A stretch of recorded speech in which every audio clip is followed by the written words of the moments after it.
కాళ్లలో వాపు తరచుగా కనిపించే సమస్య అయినప్పటికీ దాన్నంత తేలికగా తీసుకోవడానికి వీల్లేదు. ఎందుకంటే కాళ్లలో వాపులనేవి మన ఒంట్లో అనారోగ్యాన్ని తెలియజెప్పే సంకేతాల్లాంటివి. కాళ్లలో వాపులు రావడానికి రక్తహీనత మొదలుకొని కిడ్నీ ఫెయిల్యూర్, గుండె జబ్బుల వరకు మనకు అనేక కారణాలు కనిపిస్తాయి. కాళ్లలో తరచుగా వాపులు కనిపిస్తున్నప్పుడు అశ్రద్ధ చేయకుండా సకాలంలో తగిన పరీక్షలు చేయించుకుని చికిత్స తీసుకోవాలని చెప్తారు డాక్టర్లు. కాళ్లలో వాపులకు కారణాలు, చికిత్సా మార్గాల గురించి ఇప్పుడు తెలుసుకుందాం.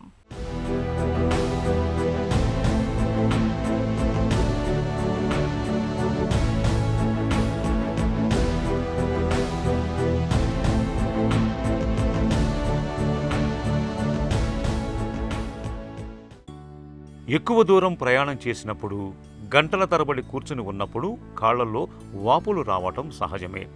కొద్దిసేపు విశ్రాంతి తీసుకుంటే కాళ్లలో వాపులు వాటంతట అవే తగ్గిపోతాయి. అయితే కొంతమందిలో కాళ్లలో చాలా తరచుగా వాపులు వస్తూ ఉంటాయి. ఉదయం లేచినప్పుడు అంతా బాగానే ఉంటుంది. రోజు గడుస్తున్న కొద్దీ పాదాలు, కాళ్ళు బండల్లా వాచి ఉబ్బిపోతూ ఉంటాయి. విశ్రాంతి తీసుకున్నా వాపులు తగ్గకుండా అలాగే ఉంటాయి. వాపు ఉన్న భాగంలో నొక్కి చూస్తే గుంట పడ్డట్లుగా అయి అది మళ్లీ క్రమంగా నెమ్మదిగా పూడుకుపోయి మామూలు స్థితికి వస్తూ ఉంటుంది. రెండు కాళ్లలోనూ వాపులు కనిపిస్తుంటే అది మూత్రపిండాలు, కాలేయం, హార్ట్ ఫెయిల్యూర్ వంటి సమస్యలకు సూచన కావచ్చు. అదే ఒకే కాలిలో వాపు ఉంటే అది ఫైలేరియాసిస్ లాంటి సమస్యకు సంకేతం కావచ్చని చెబుతారు డాక్టర్లు. ఎవరైనా మన కాళ్ళ వాపులు వచ్చినట్టయితే కనుక ఫస్ట్ ఒక కాళ్ళలో వాపు వచ్చిందా, రెండు కాళ్ళల్లో వాపులు వచ్చినాయో చూసుకోవాలి. ఒకవేళ రెండు కాళ్ళల్లో వాపు వచ్చింటే కనుక సిస్టమిక్ ఎఫెక్ట్, అంటే సిస్టమిక్ ఓవరాల్గా మన బాడీలో, అంటే మీరు తరచుగా చూసుకున్నట్టయితే కిడ్నీ ప్రాబ్లం ఏదైనా ఉన్నా సరే, క్రియాటిన్ ప్రాబ్లం ఏదైనా ఉన్నా సరే, కిడ్నీ ఫిల్టరేషన్లో ప్రాబ్లం ఉన్నా రెండు కాళ్ళల్లో వాపులు వస్తాయి. అదే కాకుండా ఈ గుండెకి సంబంధించిన ప్రాబ్లం ఏదైనా, గుండె హార్ట్లో పంపింగ్ ప్రాబ్లం ఉన్నా, అట్లాంటిది ఏదైనా ఉన్నా సరే కాళ్ళు వాపులు వస్తాయి.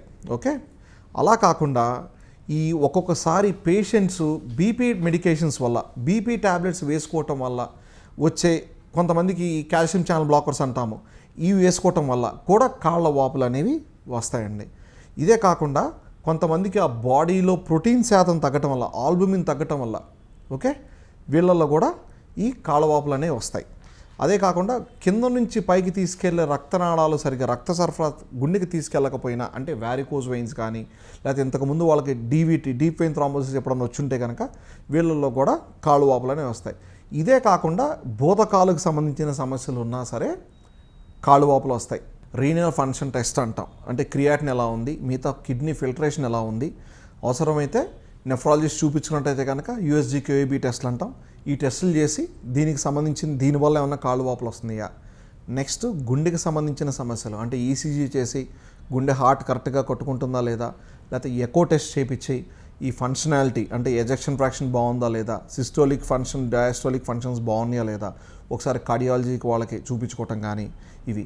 ఇదే కాకుండా మన బాడీలో ప్రోటీన్ శాతం, అంటే ఆల్బుమిన్ కరెక్ట్గా ఉందా లేదా.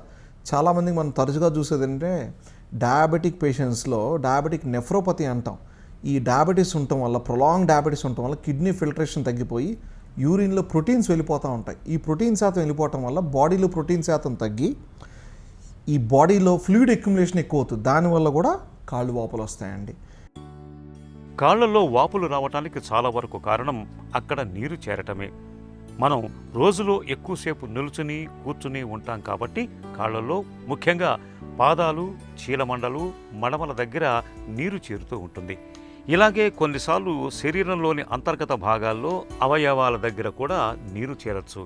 కాళ్ల వాపు అనగానే ముందు చూడాల్సిన అంశం వాపులు రెండు కాళ్లకు వస్తున్నాయా లేక ఒక కాలు మాత్రమేనా, తర్వాత నొక్కితే సొట్ట గుంట పడుతోందా లేదా అనేది కూడా పరిశీలించాలి. రెండు కాళ్లలోనూ వాపులు వస్తుంటే రక్తహీనత, గుండె జబ్బు, కాలేయ వ్యాధులు, కిడ్నీ వైఫల్యం, హైపోథైరాయిడిజం, పోషకాహార లోపాలు కారణం కావచ్చు.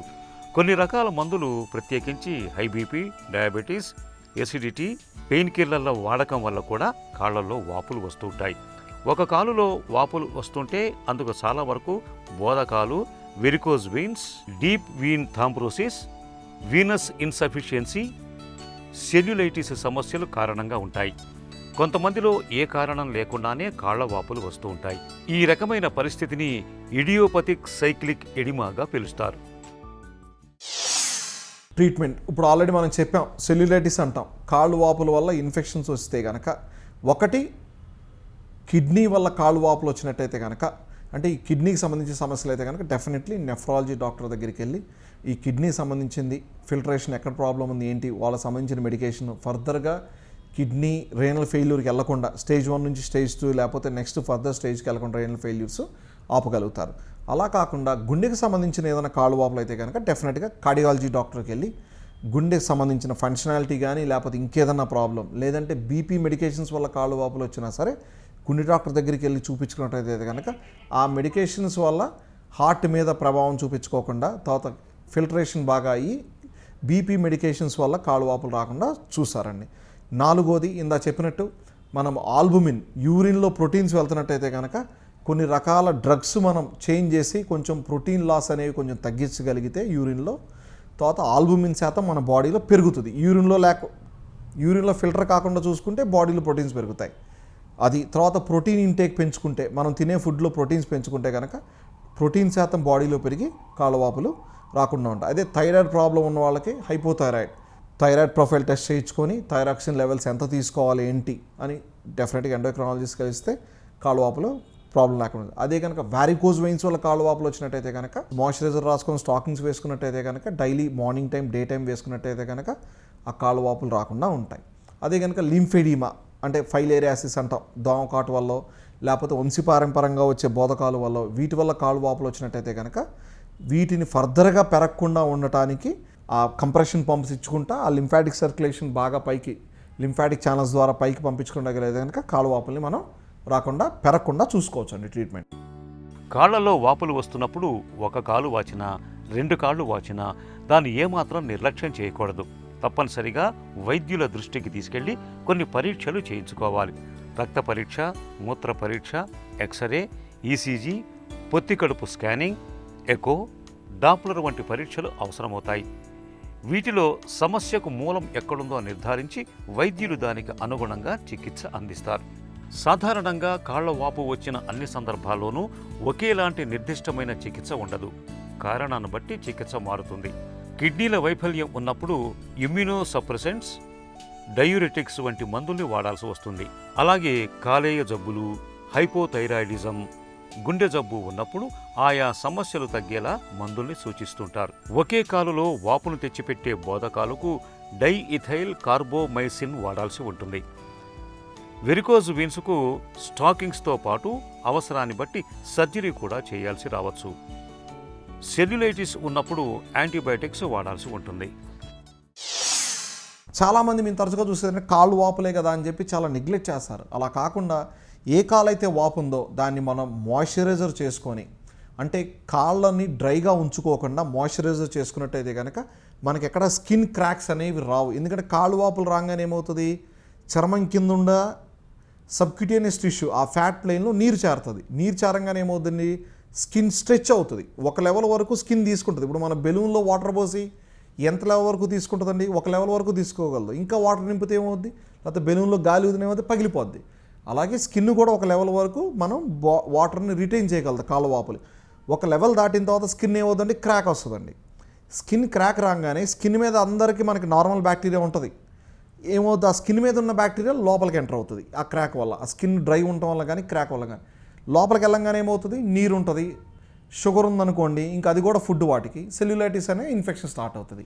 స్కిన్ పొడి బారకుండా మాయిశ్చరైజర్ రాసుకొని ఎప్పుడు రోజుకు 2-3 సార్లు రాసుకొని కంపల్సరీ ఉంచుకోవాలి. తర్వాత సెకండ్ది ఏంటి, వాపులు రాకుండా చూసుకోవాలి.